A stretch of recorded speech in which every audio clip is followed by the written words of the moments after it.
The most talked and viral keyword today on the internet is Chat GPT. But many of you don't even know what it really is. So today's video is on Chat GPT OpenAI. It is a revolutionary tool.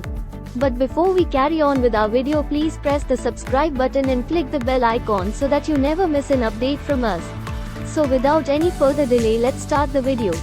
Chat GPT is an advanced language model developed by OpenAI that uses deep learning to generate human-like text. It has been trained on a massive amount of text data, allowing it to respond to a wide range of prompts and questions in a conversational manner. With its cutting-edge natural language processing capabilities, Chat GPT has the ability to perform tasks such as text generation, text completion, question answering, and more.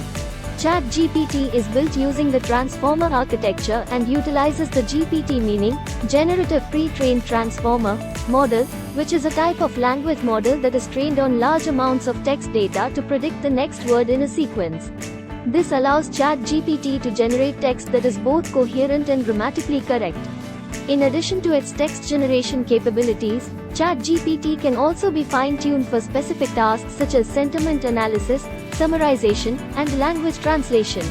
This versatility and ability to adapt to different language tasks make ChatGPT a highly sought-after tool for a variety of industries, including but not limited to customer service, content creation, and research. Overall, ChatGPT represents a significant advancement in the field of natural language processing and has the potential to greatly impact the way we interact with and process language in our daily lives. That's all for today. Hope you liked the video. Please like, share and subscribe to our channel for more updates regularly. See you soon with our next video.